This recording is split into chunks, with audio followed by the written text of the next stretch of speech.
On the night of the 24th of August 2001, a fully loaded Airbus A330 with 306 people on board ran out of fuel midway over the Atlantic.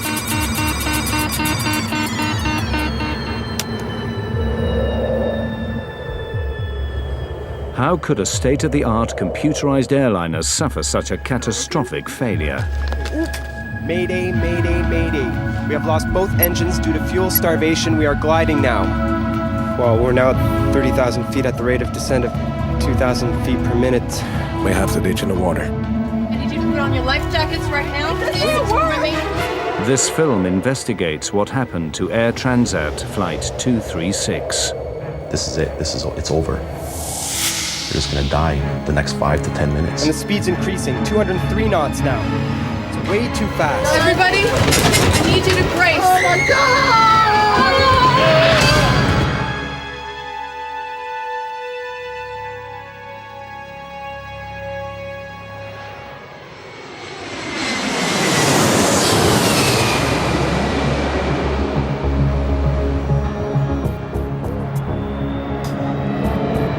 August 23, 2001. Toronto International Airport is busy. Air Transat is a charter company that has grown rapidly to become one of the largest airlines in Canada. Midsummer brings fewer business travelers and a holiday atmosphere. Air Transat Flight 236 is bound for Lisbon. Most of the passengers are Canadians visiting Europe or Portuguese immigrants heading home.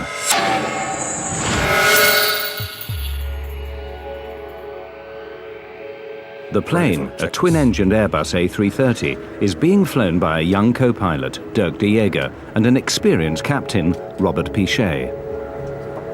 Captain Robert Pichet is somewhat out of the ordinary. Captain Pichet, from the moment he gets his wing, he gets to learn how to fly in the north of the province of Quebec, where the conditions occasionally are very severe.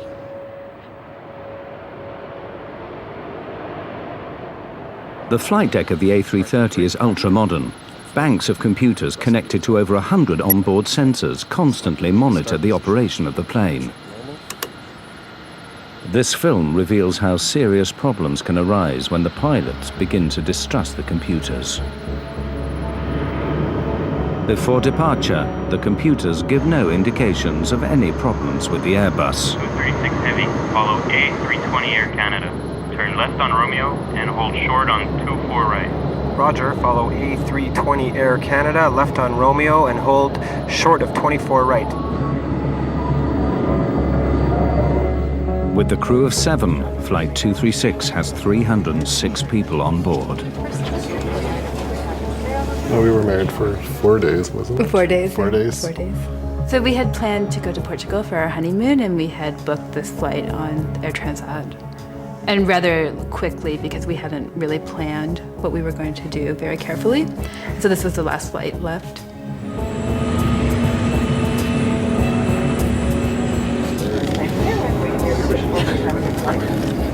Well, boarded on this flight to go on a 2.5-week vacation with a friend of mine. Obviously, I was very excited, spending 2.5 weeks on the coast of Portugal. A very excited feeling. Transat 236 Heavy, cleared for takeoff.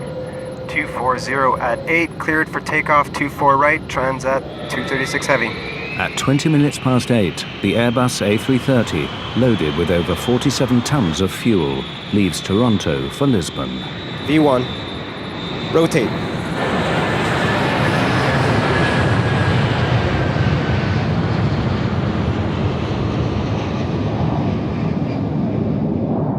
The weather forecast for the Atlantic crossing is good. Everything runs smoothly on the flight deck, apart from a small adjustment to the route. To avoid congestion, air traffic control directs the flight 60 miles south of its original route. It's a minor alteration, but will later play a crucial role. The passengers settle down for the long crossing.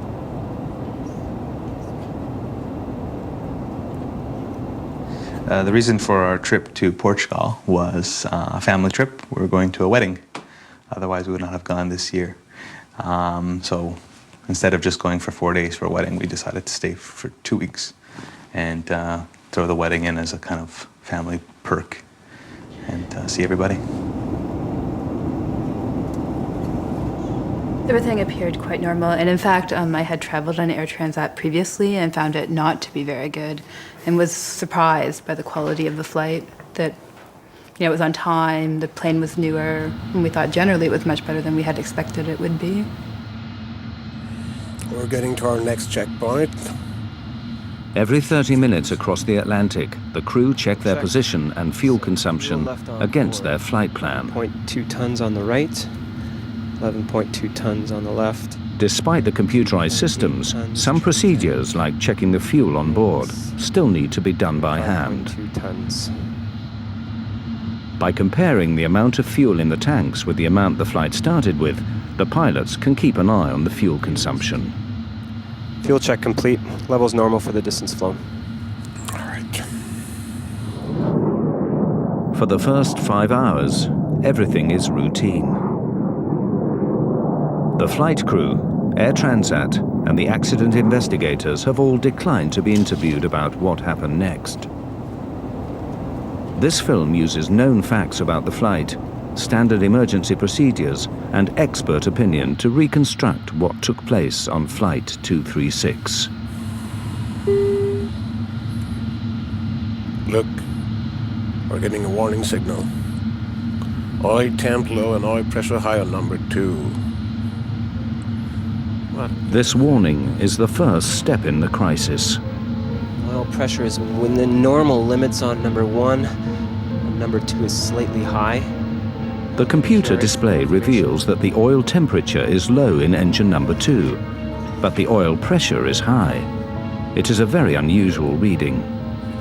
The pilots are puzzled. I can't see anything here.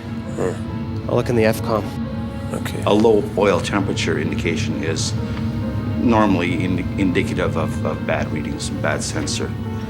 Oil temperatures don't decrease normally, they increase. A low oil temperature would be of no concern. The high oil pressure is a very strange indication.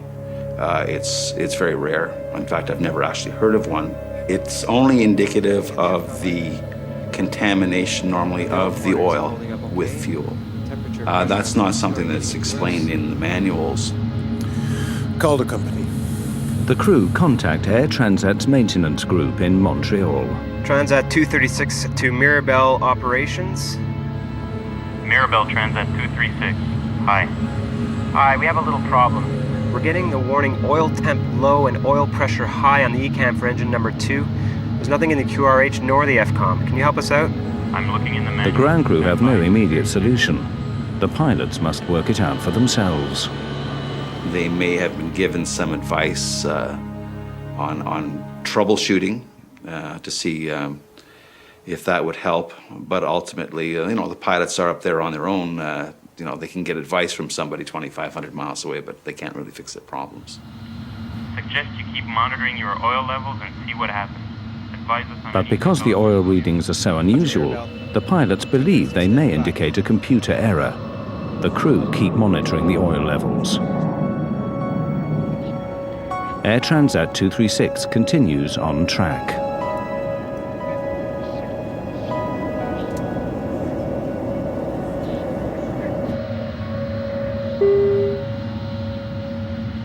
Then, 20 minutes later, a new warning. Fuel imbalance warning. Haven't seen that before. Follow all ECAM action. I have air traffic control. In the Airbus 330, most of the fuel is in large tanks in the wings. The computer has now detected that the fuel level on the right is significantly lower than the left. The crew consult the Airbus flight manual, which recommends they transfer fuel through a special cross-feed valve. Fuel will then flow from one tank to the other. But before opening the cross-feed, the pilots must be sure that the imbalance is not caused by a more serious problem, such as a fuel leak. Last fuel check was only 15 minutes ago and it was okay. No indication of a fuel leak. Keep going. Wing crossfeed. On. On.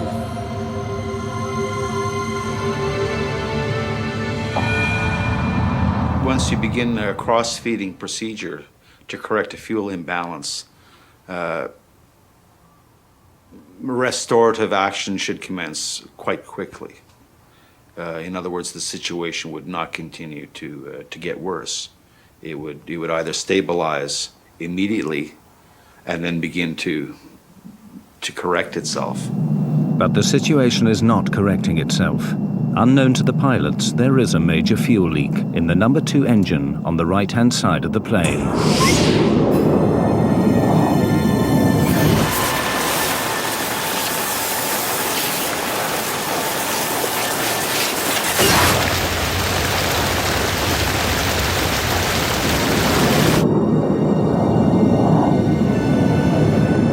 Flight 236 is in mid-Atlantic, nearly 300 kilometers from the nearest land.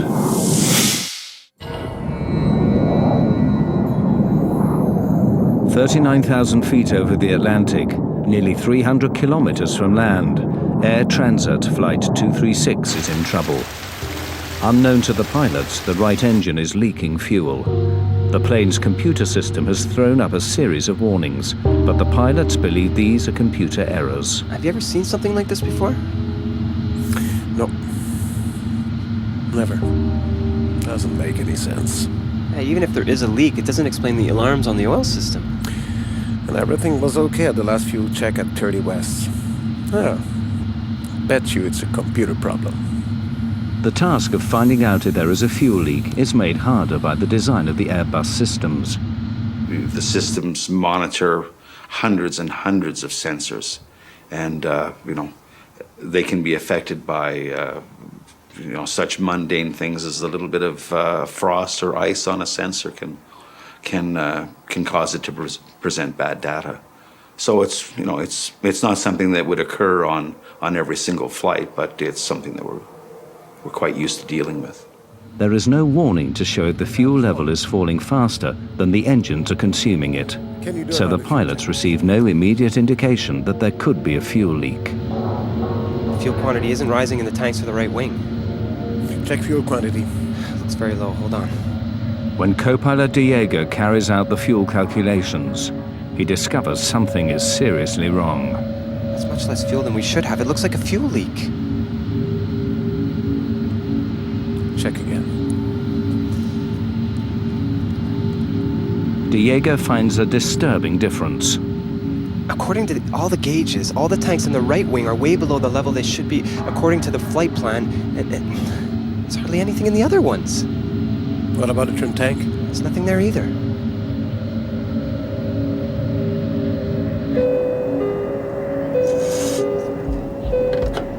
Yes?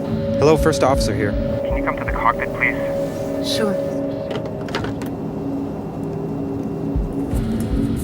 Although Captain Pichet believes he is dealing with a computer problem, he nevertheless decides to ask for a visual check, just in case, to see if there could be a fuel leak.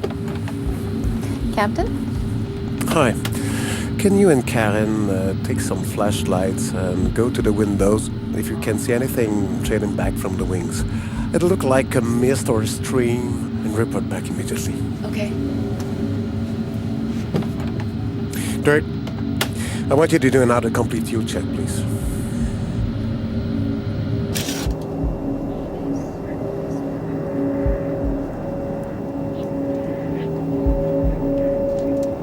I'm so sorry. In daylight, the fuel pouring out of the back of the wing would have been clearly visible. But in the dead of night, even with a torch, the fuel leaking from the engine is impossible to see.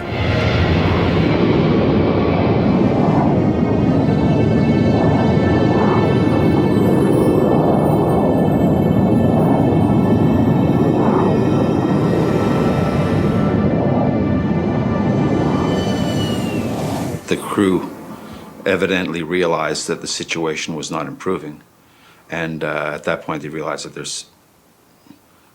their circumstances were becoming more serious. And I think that there were probably some discussions took place between the two pilots as to what their next course of action should be. If the computer is correct, then with the amount of fuel remaining, the Airbus will no longer be able to make it to Lisbon. Captain Pichet is forced to make a crucial decision. We've got to divert. Get on to Oceanic Control. Where's the nearest airfield? Transat 236 Heavy, Santa Maria Control. Can you advise nearest airfield? We have a possible fuel problem.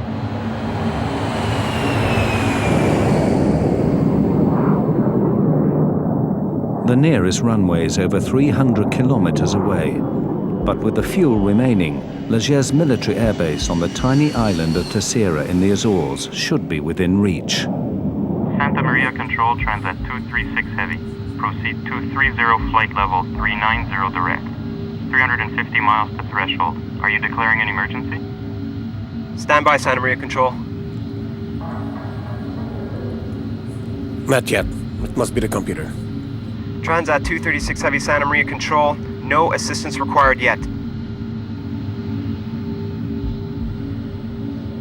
Flight 236 continues flying south for the next 25 minutes. Everything in the cabin seems normal. But in the cockpit, the fuel readings are getting worse. Must be the computer. I've checked. There's nothing in the trim or center tank. And the gauges show only 7.5. According to the fuel gauges, the plane is using fuel much faster than normal. Whether they believe the gauges or not, the captain has no choice. He must warn air traffic control. We have to declare a fuel emergency. Transat 236 Heavy, Santa Maria Control. Santa Maria Control, Transat 236 Heavy, go ahead. Transat 236 Heavy, declaring fuel emergency.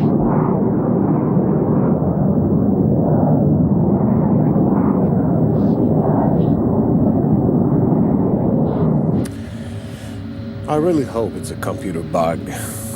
Because if we land in the Azores with half a plane full of fuel, they'll crucify us.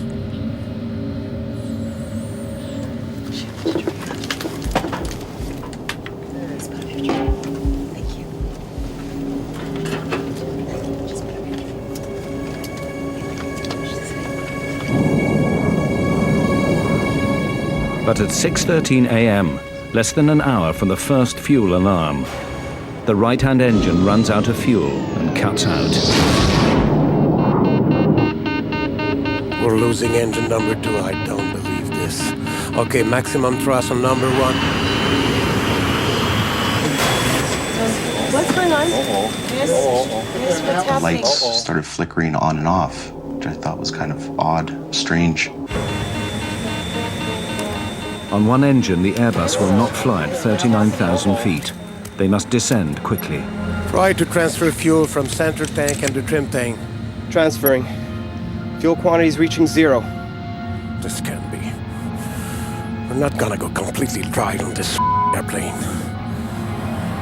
All right. We can't stay at 39,000 feet with just one engine. We'll descend to 33,000 to control our speed. 236 Villages Tower. We have lost one engine. Engine flame out. Roger, Transat 236. We can see you on primary radar. You are at 135 nautical miles from Lajes Field.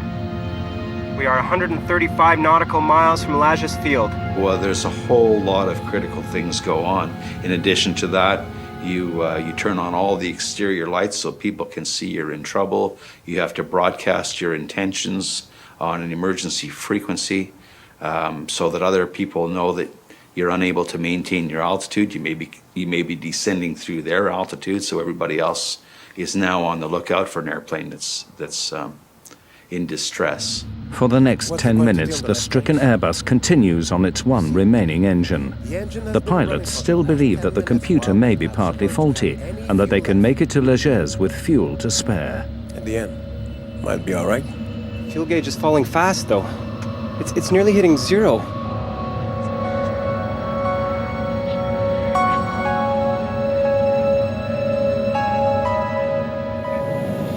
But 13 minutes after the right-hand engine cut out, and with 130 kilometers still to go, the left engine begins to fail.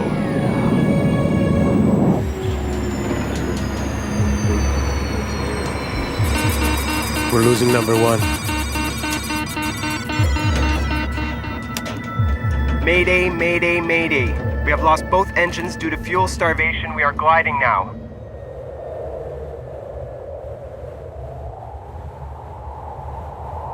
One of the most sophisticated airliners of the modern era, carrying 306 passengers and crew, is now nothing more than a giant glider, drifting steadily down towards the ocean.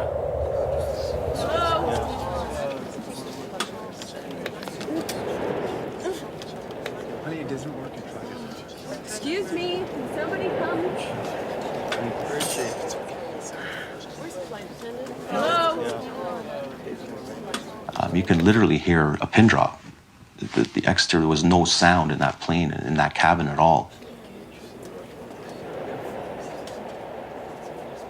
A lot of people were praying and screaming for God. My wife was a little hysterical. My best friend was in another world. The plane was dead silent, except for the people who were very upset. List of functions we've lost. We have no more stabilizer. Blue and yellow hydraulic. No ADR 2 and 3. No anti-skid. No reversers. Rudder trim. Radio HF 1 and 2. With the loss of both engines, we have no electrical system. If the engines aren't running, the generators aren't running. So there's no power on the airplane. There is a small device, it's called a ram air turbine. It will deploy from underneath the fuselage near the wing fairing. And it's a small propeller that deploys out the bottom of the fuselage and it spins in the wind. And that small propeller will provide very limited electrical and hydraulic systems to run the aircraft. In other words, although it's a glider, at least it's a controllable glider. Calculate how far we can go with our glide angle, will you? Well, we're now at 30,000 feet at the rate of descent of 2,000 feet per minute. We can hang on for 14 or 15 minutes. What? I don't want to die on our honeymoon. I was just trying to calm her down, like try and reassure her that everything would be okay. Yeah, it's a very big struggle to stay calm when you're considering your own death. Without power, the plane loses 1,000 feet in height for every 5 kilometers it travels forward. They can reach the Azores, but if the pilots get their calculations wrong, they may face a forced landing on the water. Not sure we can make it to Leges.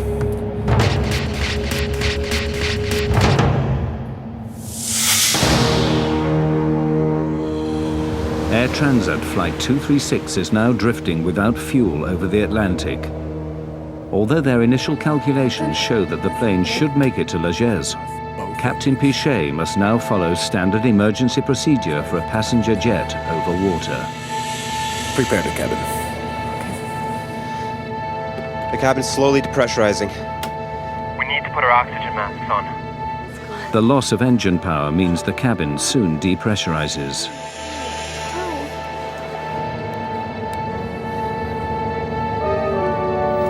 Everybody, please, I need your attention. We're preparing to ditch the plane. I need you to put on your life jackets right now. Within probably, I'd say, 2 minutes, I saw flight attendants with life jackets in their hand running down the aisles. And obviously, that was a sign of fear. What was happening was the first question that popped in my mind. We just need to tie this up like that. You don't really know what to think. But people did start to panic at that point when they were told to put on life jackets. This isn't working. No, it's all right. Wait, this isn't working. Remain, please keep her calm. It's not working. My best friend was talking to his father. His father died 3 years ago.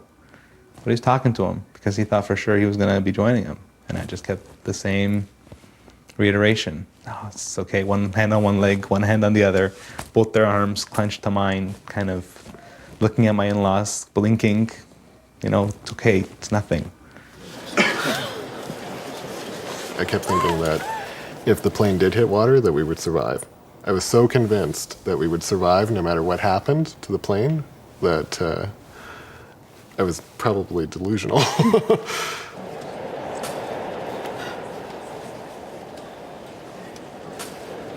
fear just suddenly just kicked in from my toes straight up to my head. At that point, they started instructing us and giving us instructions of what to do in this procedure. Take off your shoes was one of them.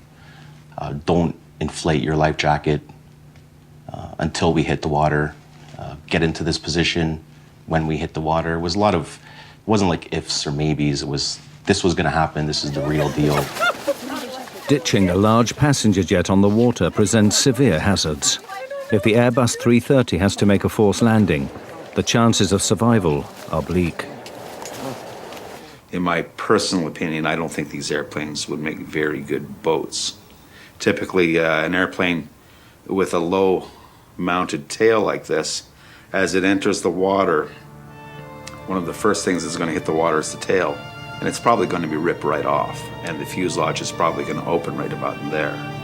In 1996, a Boeing 767 ran out of fuel off the coast of East Africa. Its last moments were caught on amateur video and reveal what happens when an airliner attempts a controlled landing on water.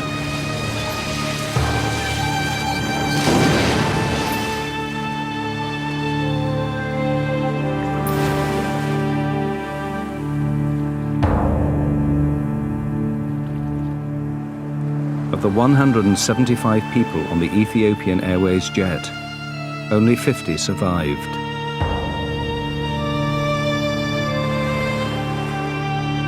The chances of it surviving a ditching and floating for very long are not very good. If Air Transat Flight 236 has to carry out a similar maneuver, it faces an equally grave outcome. With over 100 kilometers before they reach the Azores, the pilots face a long and difficult maneuver. They need to keep the plane gliding for more than 50 minutes to reach the Azores. There's very little time for any emotions at all. You're just so focused on the mission at hand. It's a life or death situation, of course, but you know, your intention is to get it there. You're not thinking about the alternatives, but you're fully focused on getting the airplane to its destination.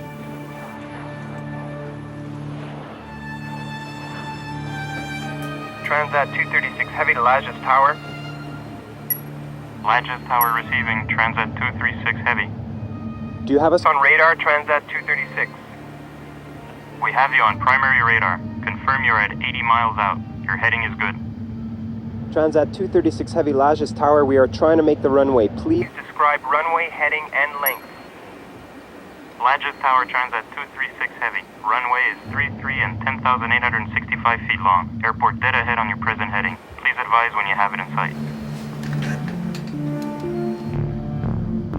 Transat 236 Heavy. We cannot see the airport. We will tell you when we can.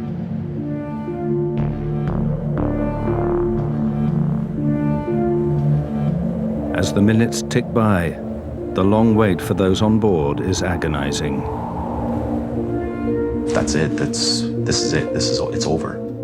They're just gonna die in the next 5 to 10 minutes. I had contemplated the idea that we would die, certainly. And kind of I think in that moment you can accept it more than you think you would accept it. I never thought I was going to die. I was in a little bit of a state of distress.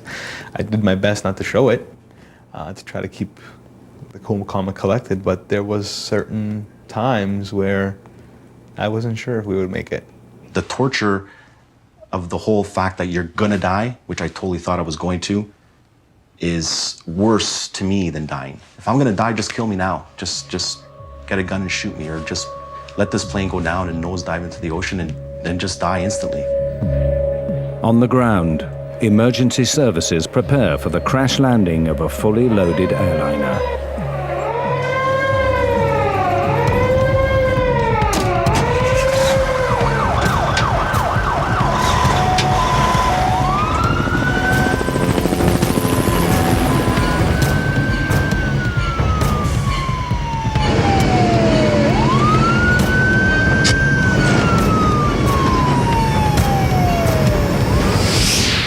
With 20 kilometers to go. The crew now prepare for the most dangerous part of the operation, getting their plane on the runway in one piece. 6 Heavy to Lajes Tower. Do you have our distance from threshold now and weather, please?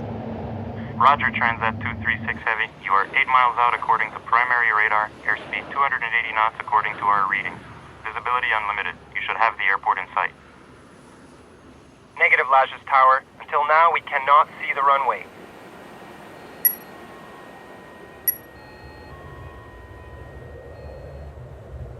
There is no room for error. Without power, the pilots have only one chance at landing. If they miss or overshoot the runway, the results could be catastrophic.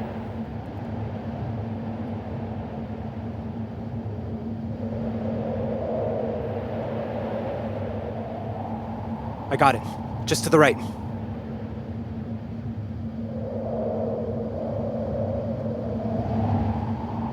Minimum RAT speed is 140 knots. Maximum speed for gravity gear extension, 200 knots. I'm not lowering the gear until the last minute, okay? Okay. The crew struggle to lose height and speed for landing. Roger, Lajes. 6 nautical miles. Let's open the slats. It'll slow us down a bit. Slats out and locked. As they approach the runway, their speed increases dangerously. Too fast and they could roll off the end of the runway. Lower the gear. Hold on. Speed is about 200. All right. I stabilize the speed. Can you give me a landing speed, please? No engine, no flaps. Ideal approach speed is 170 knots. We're too fast. Yes. But the runway is very long. Captain Pichet now performs a difficult series of swerving maneuvers to slow the plane down for landing.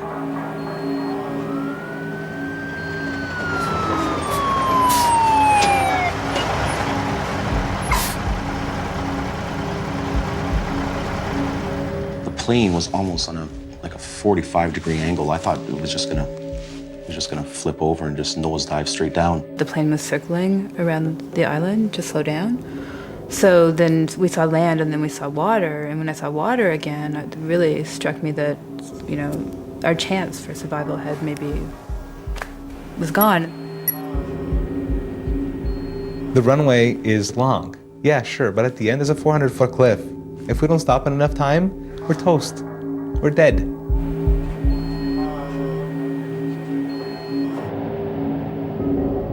The crew line up the giant Airbus for final approach. Landing gear down and locked. 3 green. No flaps. Only the emergency brakes. No spoilers, no reverse thrust. 4,000 feet, 195 knots.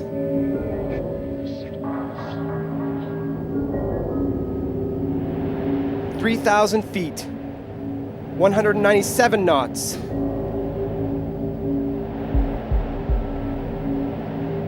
"2,000 feet, 200 knots. Alert the cabin. Cabin crew, 1 minute to landing.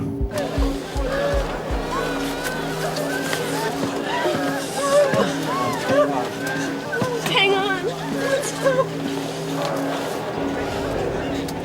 Vertical speed at 3,000 feet per minute. We're going way too fast. And the speed's increasing, 203 knots now. It's way too fast. 1,000 feet, 201 knots. I'll try to get the nose up. We'll ride fast. But even if the crew can get the Airbus on the runway, they face a further problem. Without engines, the normal procedures for braking are severely restricted. For Flight 236, the danger is far from over.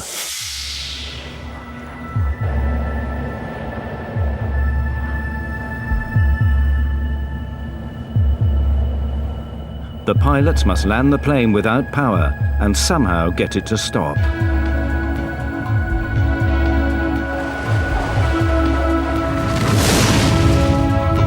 Everybody, I need you to brace. Hang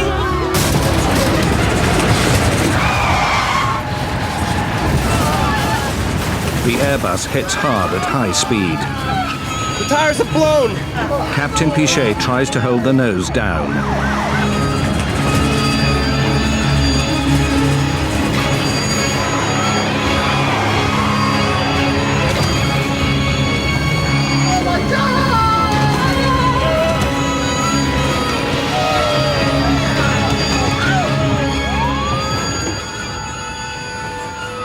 After bursting 8 tires, the plane finally stops in the middle of the runway. What we say, we made it! We made it! We made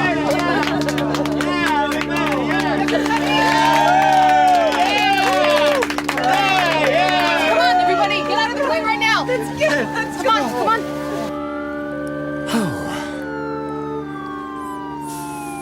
on. Told you we'd make it.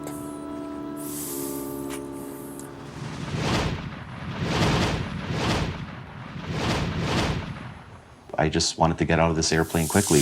I jumped, I hit the ground hard. I don't think my rear end actually even touched the chute at all. I didn't slide down the slide.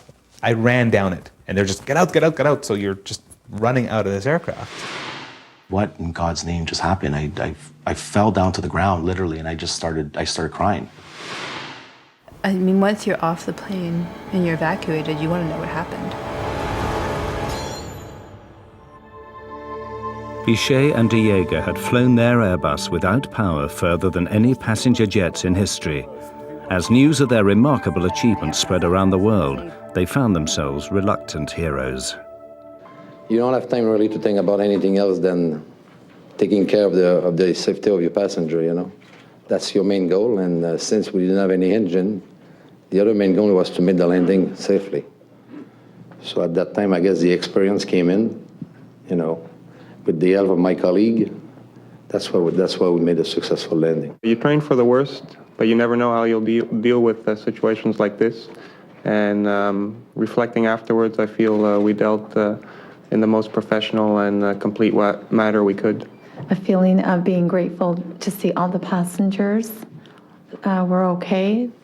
You know, something like this happen, you never know what is going to happen really. I mean, you start not to believe it. I mean, makes no sense that a big jet with 2 engines has no more power with 300 people on board, you know. But although the public story was a success, disturbing questions remained. Why had a highly sophisticated airliner run out of fuel? What exactly had happened to Flight 236? Away from the cameras, an accident investigation began immediately by the Portuguese, Canadian, and French transport authorities. Initial checks quickly confirmed that all the fuel tanks of the Airbus were indeed empty. But to lose more than 17 tons of fuel in such a short space of time meant they'd had a major leak. The question was, where? Engineers examined the fuel system, searching for faults in the tanks and the fuel lines. It wasn't long before they found what they were looking for, just by the right engine. In this particular case, you had a hydraulic tube that's relatively small by comparison to the larger fuel tube. And the hydraulic tube, due possibly to pulsations in the hydraulic system, were abrading against the larger tube. And eventually the larger tube had a leak in it, and the leak, or not the leak itself, but the hole eventually possibly led into a fracture of the tube, allowing this massive fuel flow outside of the engine. The investigators began checking Air Transat maintenance records. They discovered that on the 17th of August, 5 days before the flight, Air Transat had removed the right-hand engine for maintenance and installed a replacement unit sent by Rolls-Royce. But as they analyzed the repair logs for the engine, they uncovered a shocking mistake. This was not a case of faulty design, but of faulty maintenance. Rolls-Royce had supplied the engine without a hydraulic pump assembly. To overcome this, Transat mechanics had used the parts from an older engine. But they didn't fit properly, and the pipes had been rubbing together for 5 days, until, midway over the Atlantic, one finally broke. The engine was delivered minus these 2 tubes and a bracket. that the purpose of that bracket was to maintain adequate clearance. So if they took the bracket off the old engine and put it on the new engine, is that the pipes would be locked together so that they could possibly abrade. So the mechanics, now I can't fault them, but they are not given specific instructions to verify the 3 millimeter clearance. As investigators questioned Air Transat mechanics, they found more disturbing evidence of malpractice. The chief mechanic testified that he had been concerned about the substitution of another hydraulic assembly. 5 days before the accident, he raised his concerns with his superior. He was told that it would cost too much to have the aircraft waiting for the missing parts and to go ahead with the substitution. The replacement parts only differed from the correct ones by a few millimeters, but it was a difference that almost cost 306 lives.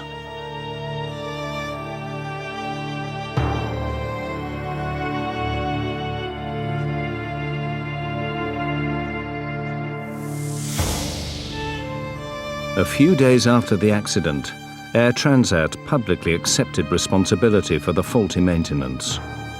We have to realize that there was a small mistake made in terms of changing the pump. We installed it, but then some pipes, so to speak, were needed to be connected to the pump, and there was a mismatch.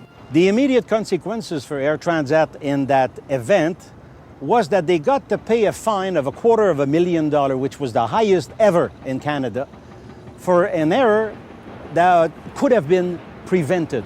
How someone that is supposed to be qualified in their job can put the wrong part onto an engine and risk 300 people's lives is beyond me.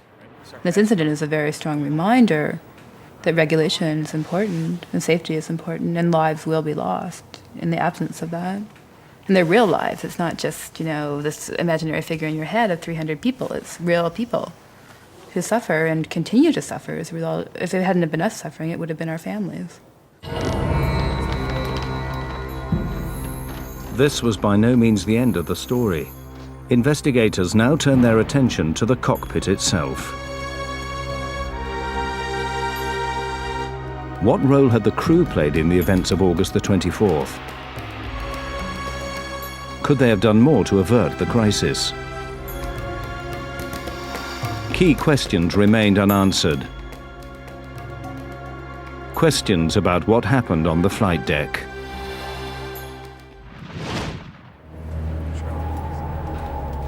The investigation into Air Transat Flight 236 discovered that basic maintenance errors had led to the fuel leak. Air Transat accepted responsibility and were heavily fined. But the focus now turned on the flight deck and the performance of the crew. What part did they play in the fuel loss? Wing crossfeed. On. On. When the crew opened the crossfeed valve to transfer fuel from the left wing tank to the right, they lost 17 tons of fuel in less than 30 minutes. Yet they failed to close the crossfeed valve and prevent further loss. Mayday, mayday. We have lost both engines due to fuel starvation. We are gliding now. In the days after the incident, Captain Robert Pichet and Dirk de Jager were called before the inquiry and asked in detail about their actions. More than 2 years later, these findings have still not been published. What follows are possible explanations for the course of events that night, based on known facts and expert opinion. Oil temp low and oil pressure high on number 2. The warnings of high oil pressure and low oil temperature from the engine on the right wing would not have led the pilots to suspect that there was already a major fuel leak. The indications that were being presented with respect to the oil system would probably not give the crew any indications. They may have questioned what was causing the erroneous or strange indications, But there's nothing certainly in my mind or their training, I think, that would have triggered them to suspect that a fuel system might be involved. Bet you it's a computer problem. But although the pilots thought they had a computer error, the oil warnings were actually correct and were the first indication of a much more serious problem. Fuel imbalance warning. Haven't seen that before. When the fuel imbalance warning came up 20 minutes later, showing less fuel in the right wing than the left, it seemed unconnected with the oil alarms. This could have reinforced Captain Pichet's idea that he was facing a series of computer errors. Do not apply this procedure if a fuel leak is suspected. Despite his doubts, Captain Pichet was obliged to follow Airbus procedure to correct the imbalance. He opened the crossfeed valve. Wing crossfeed. On.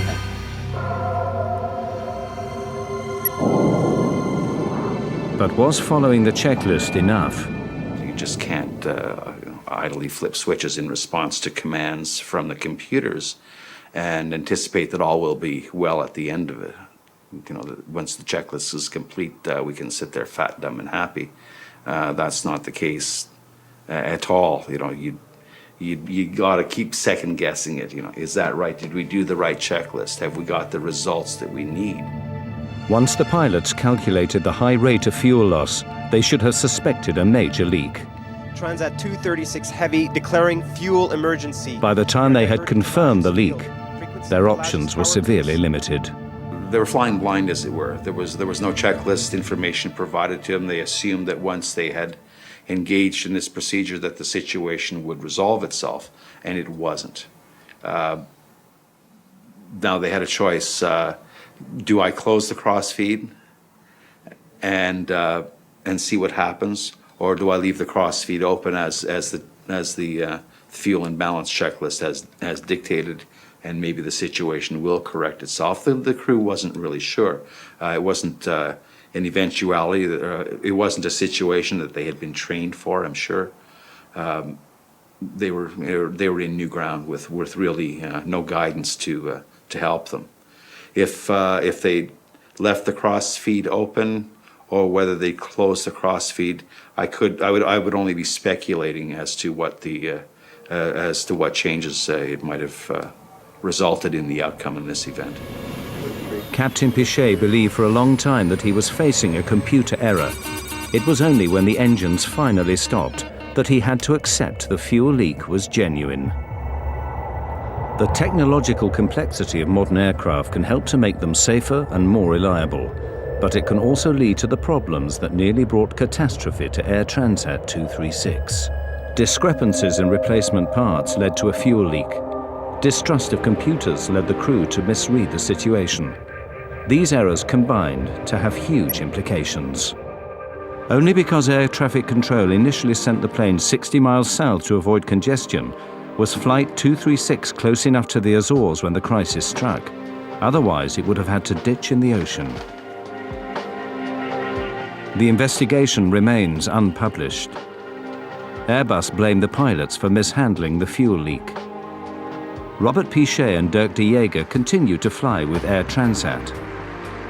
In August 2002, they received the highest honors of the Airline Pilots Association for the longest glide ever accomplished in a passenger airline. After the accident, Airbus modified its checklist in the event of fuel imbalance. From now on, the computer checks all the fuel levels on board against the flight plan. It now gives a clear warning if more fuel is being lost than the engines can consume. Rolls-Royce has reissued a service bulletin, alerting all its clients of the incompatibility of two almost similar parts. For the passengers trapped on Flight 236, the trauma has left them with mixed feelings. All right, I stabilized the speed. This accident wasn't caused by simply one omission by any one individual, as is typical of most aircraft accidents.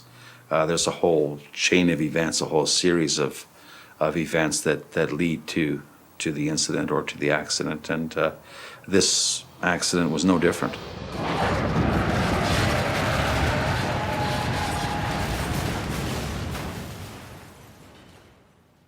Whatever the circumstances are, the pressure that he was under is tremendous. He got that plane down safely, only blew out 8 of the 12 tires, and saved 300 people.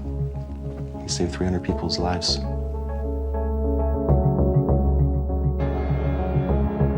Captain Pichet saved our lives, and whether or not he made an error, or if there was a failure of a computer, it doesn't really matter because we're alive.